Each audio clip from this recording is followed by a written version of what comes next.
thank you so much, Professor Baron, for joining us today because, we're going to be discussing a really important topic that everyone is talking about at the moment. And you have the know how within this arena, and it's just so fascinating. So, first of all, thank you. You're welcome. I'm glad to be here. Thank you. So, without further ado, Naomi S. Baron is a professor emerita of linguistics at American University and author of Who Wrote This? How AI and the Lure of Efficiency Threaten Human Writing, which was published this autumn by Stanford University Press. And the book we are currently going to talk about, she's also the author of Always On Language in an Online and Mobile World, which won the 2008 English Speaking Union's Duke of Edinburgh English Language Book Award, which obviously as a kid I remember the Duke of Edinburgh Award. So yes, it was I do remember that. So great topic, which is I have to ask, like, when did you first encounter AI, and what was your initial reaction to it? The story goes very far back. I had gotten interested in artificial intelligence um, really in a serious way in the 1970s, when relatively little was happening that the general public knew about. But I was getting intrigued by computers at that point, which were still pretty primitive. They really were not Yeah. personal computers as we know them today. I had a student who was very interested in computers, and he talked me into just thinking more about computers. I ended up writing a book on computer languages. But where does AI come in? Gradually, I started hearing about this is now the early 1980s. I started hearing about the kinds of weird things that maybe intelligence could do. As a linguist, I was interested in possibilities for machine translation, um, Mm. which in the United States had been all the rage in the 1960s when we thought maybe here in the United States we could translate Russian into English really fast. The Cold War was going on. That did Mm. not work out. Well, either the Cold War or the translation. Um, and gradually, I started going to meetings of what was either the New York Academy of Sciences, which had a big program in artificial intelligence in the early 80s. And I met all these luminaries who said, basically, keep your eyes and ears open. This is the new world ahead. So I kept my eyes and ears open over the decades. That's crazy. I didn't realize it went that far back. And I guess the computer language and things like that we were aware of, but you never really associate that with artificial intelligence from that sort of long But ago. it was computer But stuff, and artificial yeah. intelligence runs on computers, or at least that was what Alan Turing thought back in 1941 would maybe be possible. And then his work developed, and then the Turing test developed, and then the name artificial intelligence was created in 1956, essentially launched at a conference at Dartmouth College when the race for artificial intelligence understanding, not competition at that point, but understanding really took off. Jeez. Oh God. I didn't again, it's baffling. It's so strange that, it's such a buzzword now, but I think people's just starting to really get into Yeah. it. But obviously from your background as a linguist, what counts as language? um, that is, are you in essence asking, does it have to be human? Uh, could it Mhm. be from some other sentient species like chimpanzees? Because a lot Mm. of work had been done, particularly in the the 1970s and the 1980s on teaching sign language to different kinds of non-human primates, particularly chimps, but also something called the bonobo, which is akin to a chimpanzee, also to a gorilla.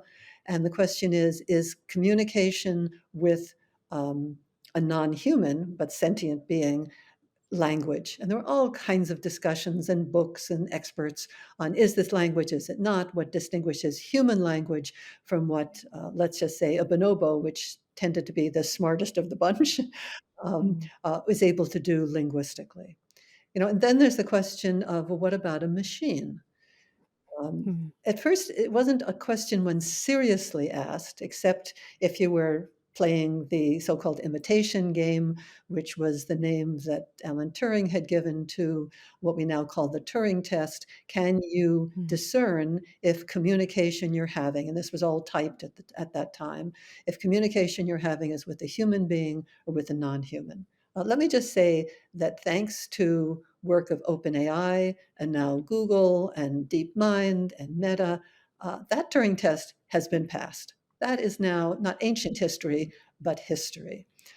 But the Mhm. question for us today as humans is, do we care, number one, if a machine can produce language, written or spoken, because the spoken part we now just couple with the written part, and that's not technologically still a challenge for us. I mean, it was hard work, but it's been overcome. So the first question is, can you discern whether the language that's been produced has been produced by a human being or not? And that's the big question that particularly has been surrounding ChatGPT. But the second question to me is, do we care? Do we Mm. care if writing, and by the way, also reading, because these large language models coupled to GPTs, generative pre-trained transformer algorithms, can read significant amounts of text and analyze it and give you an analysis? Do we care if it's a machine doing the analysis? Do we care if the innards work the same way as a human linguistic mind would work? There was that big discussion for machine translation. Does it have to work the same way that human translation works? The early Mm. attempts at machine translation were to write out the rules of grammar, which are hard to do because it's probably an infinite task, and then have a big lexicon and have the computer go to it. Well, that didn't work. So the models of Mm. machine translation we now have nothing to do with the way a human being would translate. In fact, as with all the kinds of things that the GPTs, whether it's GPT-3 or GPT-4, they all work the same way, namely, they predict what the next word is likely to be, and we humans Mm. haven't a clue what's actually going on in the black box. Well, going back to today's using written language, seeing things that are written by by AI, seeing analyses made by what AI has read, that is interpreted in some way, understood in what that's with big quotation marks. Um, do we care that those technologies can do really sophisticated, creepily good writing and interpretation? Do we care because what do we as people still feel motivated to do ourselves? And that's to me what the biggest challenge of AI is for the vast majority of us as linguistic thinking beings. That's really interesting because I was going to ask actually, does that mean AI can threaten human language in any shape or form? Well, the threats are the following. We'll go with the sort of lower level threats. Namely, if you think about the AI tools that are built into the editing functions, particularly of Microsoft Word, Microsoft has paid now at least $13 billion to OpenAI, the company that made Mm. ChatGPT and the other GPTs 2, 3, and now 4. They have paid that huge amount of money. They're now, I think, a 49% stockholder in Mm. OpenAI, um, so that all of that artificial intelligence can be incorporated into many, many things, including something so simple as spell check, something a little more complex than style and grammar checkers, which also means hint, hint, I think you person should use this word instead of that, should use this grammatical construction instead of that, should use this punctuation instead of that. One of the Mm. fun games that I played, and at that point it was only GPT-3, not GPT-4, that was in Microsoft Editor, which is for many versions incorporated into Word. One of the games I played was looking at the recommendations that were given by Editor for things I had written. And some of the recommendations were be more concise, Well, sometimes the concision that it was recommending came out sounding just plain stupid and had no style whatsoever. Then it would recommend things that I should change because I had said something that was not culturally sensitive or was racially biased when it was not. I mean, you're not allowed to use the word masterful. Oh, master, that must be masculine, right? I'm sorry, as a linguist, I know too much, and I'm sure you do as well, about what's called markedness. That is, if you have a masculine or a feminine version. In languages around the world, it happens to be the masculine version that tends to be used. And most of us don't get bent out of shape seeing that. My favorite example, though, when I was talking about a teenager who was a new chess champion, who whose nickname is Prague, and by the way, he's from India, and by the way, as many of us know, chess was invented in India, and it comes from at least a middle or upper middle class family. And I had used the phrase Indian Wunderkind, wonder child, but it said Yeah. Indian. Ah, I was supposed to say Native American. Oh no. But that would Oh have turned god. out being really stupid because whatever Prague was, he was not Native American. Okay, and if you're not a confident writer, so let's talk about the threats to language. There are also threats to us as people who use language and take pride in knowing whether it's correct or not. Particularly people who are not confident writers, who won't say nuts to you, Microsoft editor, I'm not doing what you tell me to do. If you're not a confident writer, you could end up saying that this Indian wunderkind, who was a real chess champion, was a Native American. Okay, so one has to be mindful of what one is writing. One also has to ask, what is my personal voice? How do Mm, I express myself? And maybe it's really eloquent or maybe it's not, but it's me. It's sort of like mm, um, my eye print. It's like my fingerprint. It's who I want to mm, be. And if I have these tools, whether it's from Microsoft or for English, the tool that became incredibly popular in the United States, but in many other parts of the world, particularly for non-native speakers of English, wanting to make sure they're doing things right. The tool is called Grammarly. It gives these yeah. days lots of style recommendations saying, no, there's a nicer way to say this, or you want to be more formal. Here's how to do it. One of the challenges, besides losing your personal writing voice, is that you don't have to think about what do you want to say? How Mm, do you want to say it? It's easy to assume that if these now billions of dollars are being spent to build these large language models, that surely those models must know grammar and style better than poor little old me does. So we don't put the work into writing for ourselves, for mm, searching for, what the French call le mot juste, the right word for here, the right syntax for here, the right style for here. There's a new threat that's coming, um, and it's to language come thinking, and that is the threat of using AIs to read texts and analyze them for you. So you don't yeah. have to write your own analysis. So number one, you don't have to Mm, read the text. Number two, you don't have to write your own analysis. So that's the language part. But the other part is you don't have to figure out for yourself what you think about these issues. A couple of months ago, I got an email from the publisher Elsevier, for which I mm, often review manuscripts for the journals they publish. And the email sent, I guess, to everybody who writes reviews for their journals. The email says, when you review an article, a manuscript article, uh, you must read it yourself and write your own review. I could not have made that up. You may oh not, no. you may not use a tool such as ChatGPT to read and then write the review for you.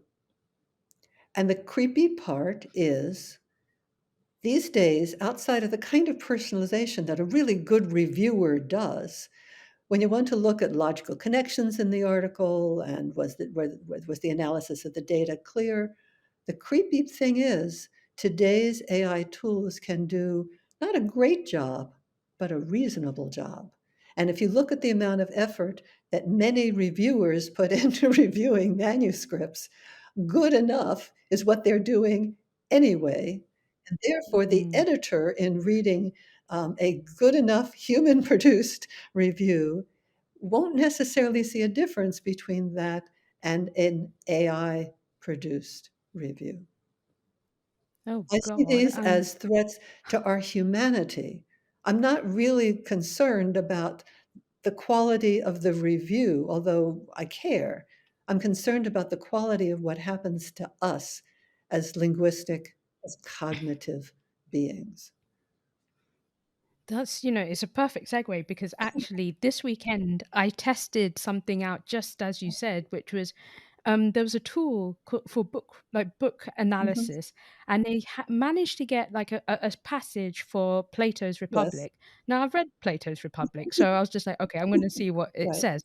It was limited because obviously it was based on how much information was provided into the Right. machine, but it gave like an analysis. So I said like, what is justice? And it based it on what is justice that Plato has said. And I was like, oh, there you go. And I said exactly the same thing, which is you are Yes.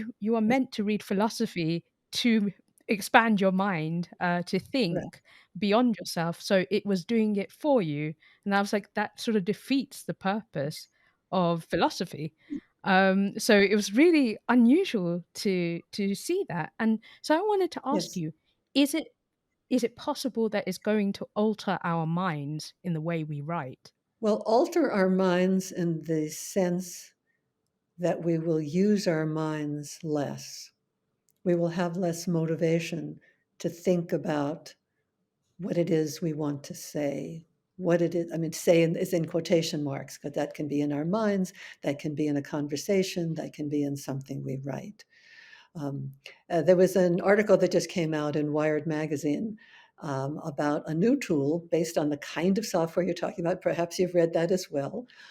There are now apps coming out that will not only write an analysis for you, but will have a conversation with you about what maybe you read, or maybe you just read the summary and analysis that the AI produced. But now let's talk about it together. Well, this is what literature classes used to do, or this is what human beings, at one level at a book club, but another level talking about books with people or sets of articles, or what do you think of this author's oeuvre, overall.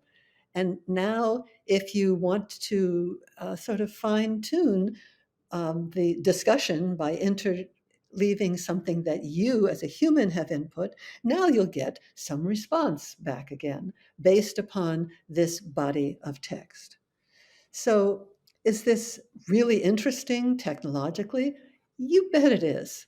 Is this worrisome for education?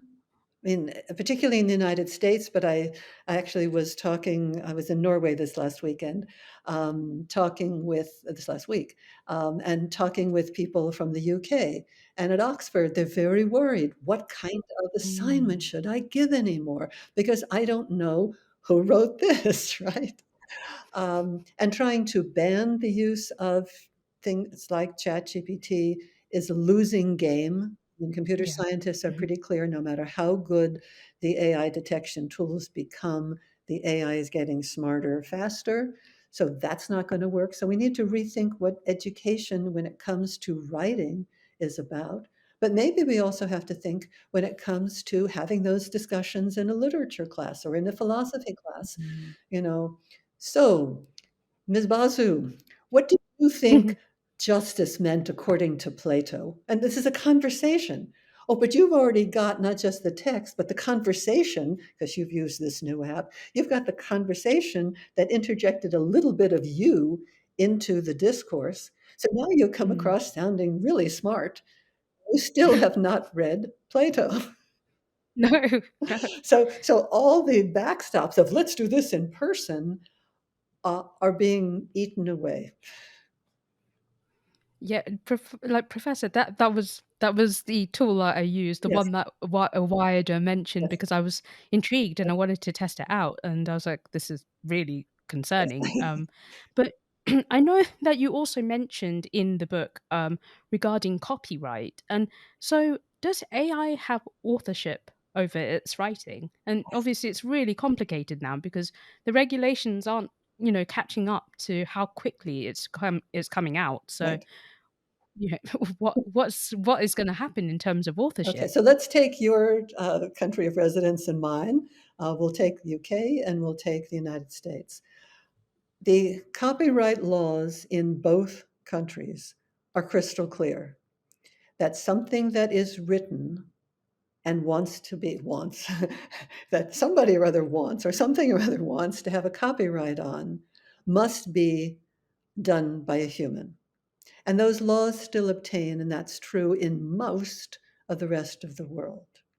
The challenges that are coming now are not even so much that there's a book that was written by AI, can that be copyrighted? But they're coming particularly in the world of art, because artists who are doing things the old fashioned way, but are having their works that are available online being fed in as data to the likes of Midjourney and so forth, for creating art using AI tools, or DALI 3, and so forth. And those lawsuits are now ongoing. Similarly, there are lawsuits now ongoing. Such people as Margaret Atwood are one of the litigants, and there are lots of others saying what has happened is my works have been fed into these large language models, and people who are using an AI to create new written work are using my language. And you can create language now that's not perfect, but pretty good in the style of particular writers. And if it's a dead writer and copyright has long expired, it's not a problem. So if you're trying to do this with Charles Dickens, you're probably okay. But if you're trying Mm, to do this with Margaret Atwood or some of the other people who are writing today, they are very, very worried. Lawsuits are really expensive, but at the same mm, time, it's your personal voice, it's your personal ideas. So in some cases, it's not just your style, it's the kind of ways you approach a problem. And to mm, date, and actually, I was just at the Frankfurt Book Fair 2 weeks ago, mm, and there was a huge amount of discussion, including from me, on what's going to happen to authorship with the growing capabilities of AI as writer. And to date, I was talking with some people who have very sophisticated storylines. And to date, those cannot, in style, be replicated by AI, because the authors tried and they wanted to see what it would come out as. So they're not worried about the plot, particularly really intricate plots. But they are worried about their style because parading mm, as Margaret Atwood, or one of the authors I was talking with, named Maya Lunde, who wrote a book called The History of Bees, she's very worried. People are already stealing mm, her work. And she's not worried that, yeah, they are, unfortunately. Stealing her work, meaning stealing her style, writing in the language mm, of. She said, the storylines that I can do, I'm not worried about being cloned, no. but I don't know how long I won't be worried about that. Yeah. I'm like, that's, this is so interesting because, and this really brings up the question of like right and wrong, and AI being sentient essentially. And how likely is it that AI will follow the Isaac Asimov rules without it actually developing its own sense of right and wrong, or will it develop that sense? The whole question of can an AI be sentient has been a hot topic for discussion ever since Blake Lemoine at Google said, I think Lambda, that large language model, is sentient. And for his pains, he was fired. And I mean, he was an interesting character to begin with, and not the kind of thing he should have been saying. But what's interesting to watch now in the AI community is how um, the goalposts are being shifted. So there was a lot of talk. I'll get to sentience in a second, but this is an easier example to start with. There was a lot of talk, particularly with ChatGPT and then GPT-4, about how those GPTs could be used to take and pass different standardized tests. So there was the graduate record exam, there was the SAT, which now just stands for SAT rather than aptitude, for bar exam tests, for medical exam tests. And with GPT-4, the performance is astoundingly good. It's the best way to do it. I mean, it's the 99th percentile for a lot of these tests. Most humans don't get there. So the discussion now is maybe these are the wrong questions to be asking. That is, Mm, when you talk about intelligence, maybe that measurement is not what we want to call intelligence. Similarly, mm, with the issues of sentience, do we really know what it is for a human being to feel, to emote? We don't really know how it happens. We see the symptoms of it. I can describe how I feel when I have a particular emotion. I can describe anger. You'll see it in my face. You'll see it in my perspiration or whatever it is. But I don't really know as a human being, and psychologists are working at it, but don't really know what that means. What people in the AI community that I'm reading are now saying is we can program in the parameters of what we describe linguistically as sentience. So mm, feeling sad. Well, what do we mean when we say we feel sad? Well, sometimes our body droops, and sometimes our face takes a certain expression. With the kinds of robots that are being built today, you can build in facial expression. And yeah. some of them are Mm, pretty good. And some of them are such that they can respond to the facial expression, to the body posture of the person, human, sitting across for them. So is that sentience? Well, no, that's really sophisticated programming. And we have to ask, what is it we want from an AI? I mean, there are lots of people who are lonely, and there are movies about this, who use an AI um, to keep themselves company. Well, we used to use the radio to keep ourselves company, mm, and call-in shows. There were studies in the United States done in the sort of earliest days of radio. The people who tended to call in to call-in shows were the ones who, when you interview them later, tended to be lonely. Okay, so we figure out ways to connect with the human voice in that case over the radio. There was no video at that point. Most call-in shows on television are not showing you the person, and there aren't many television call-in shows for just that reason. Anyway, we figure stuff out, and I'm sure that just as with Robbie the robot, going back to Asimov, we're going to increasingly be using AIs for keeping us company. There were earlier versions of this in Japan. It was a seal-like toy called Paro, which when I was in Japan a number of years back, I actually got to hold in my hands, and it wow. really gave you, and when you stroked it, it would move some of its body. It didn't talk. I mean, seals only bark. You probably didn't want to hear it barking to calm you, but it was used with the elderly. It was used in some hospitals, and it really was calming. But various other things are calming, and this one just happened to have an early version of AI built into it. Wow, gosh, that is incredible. It's so it's so unusual because even this weekend I watched a film called The Creator, which is all about AI. And one of the biggest things, as you probably are aware of, is that most AI related films show the very, very Right. destructive side of it. And, in the film, it does show a government being irresponsible with AI. And the first scene is, spoiler alert, a big nuclear holocaust.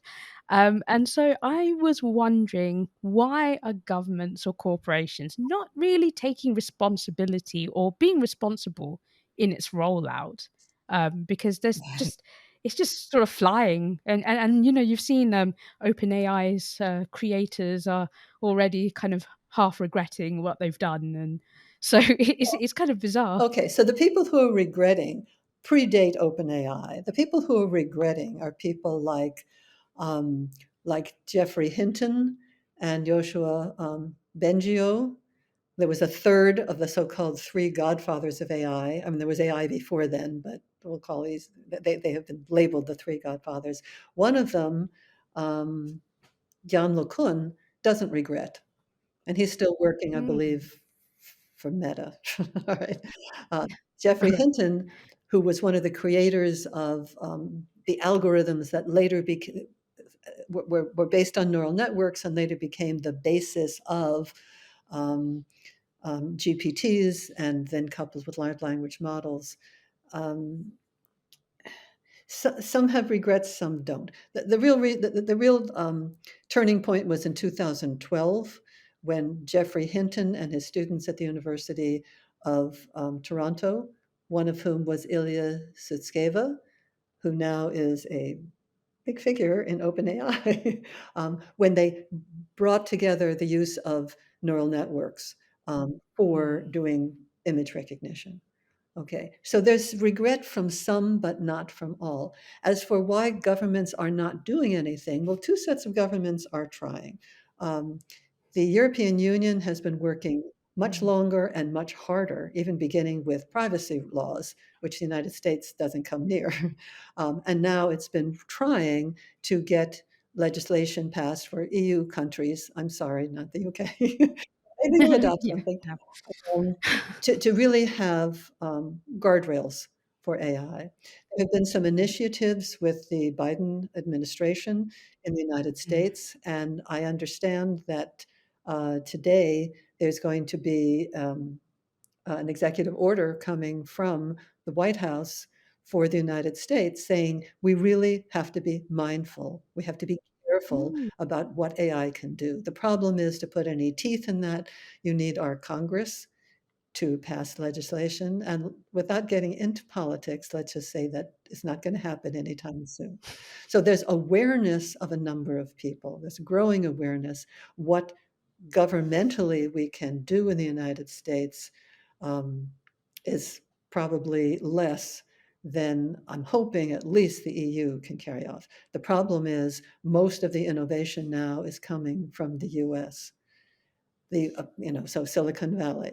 Uh, the Mm. applications of that technology can be anywhere in the world, but the development of it and the decision to be careful about what you do, to think twice, to not just let things out in the wild, that is on the shoulders of a small bunch of people in the mid peninsula of, of, um, of California. Oh God, that's really interesting. I'm gonna keep an eye out on that the announcement today, if that's the case. But I've got to ask, which is, how do we draw the line in what we actually share with these AI models? Because it's very easy to just get very excited and just just go like, oh, let's see how far it can go. But is there a point where we just go, okay, no, this is the point where we can't go further Well, than we that? should have, but the cat is already out of the bag. When No. OpenAI created GPT-2, which comparatively speaking is primitive when you match it next to GPT-3 or heaven help us GPT-4. There was a real question of do we release it at all? Is this dangerous? And for a long time, OpenAI said, no, we're not really going to let it out. This was in 2020. And then it let it out to a Mm. small number of people. 2022 was GPT-3. And what OpenAI basically did was take versions of it and license it to a lot of companies. Pseudo-Write is one, Jasper is another, that would generate text. This is before GPT, ChatGPT. Okay. But those were sort of protected. They had fine-tuned the models.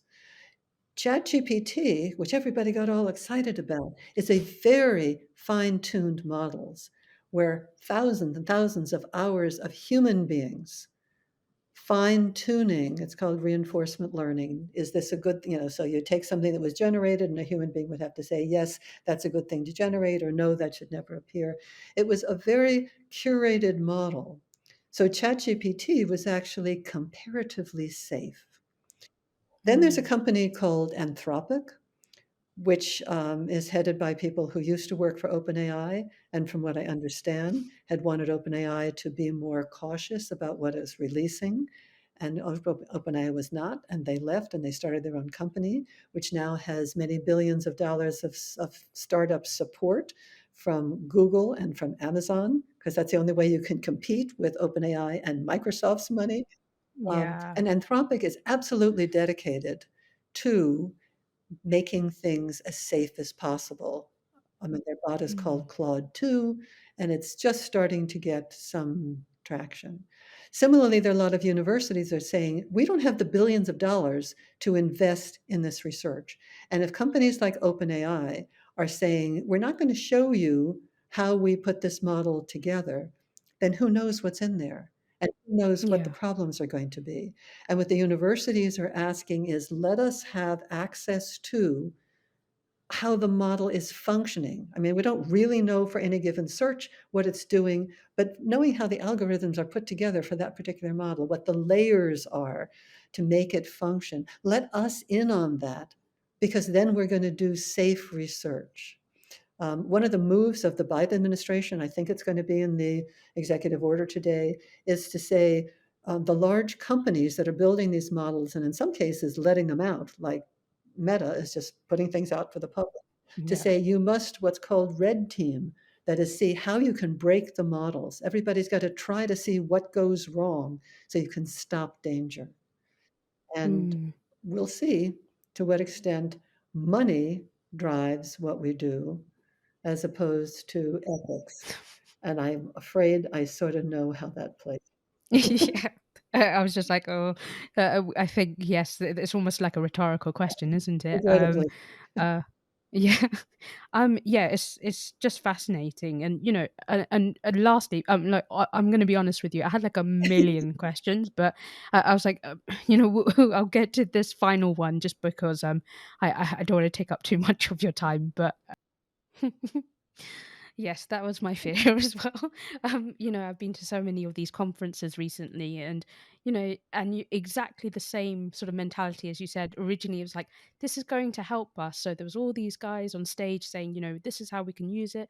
Bloomberg was there, Reuters was Mhm. there. They were all saying, "Look how we're using it, isn't it great?" And I was like, and me and my editor in chief, my former editor in chief, was like, I'm not sure." So we were really like, we're not going to do this until we know the full scope of what it could do. So yes, and that was the fear. That was the fear. So yeah, yeah. So we'll keep an eye on what's going to happen. And Professor Barron, I hope I can keep in touch with you because obviously this is going to be a very very long process, and I'm sure there's going to be loads more books coming out from you in terms of this growing field. So yes, but thank you so much for joining me today. I really appreciate it. It was absolutely fascinating. So thank you first You're of so all. welcome. I had a lot of fun talking with you.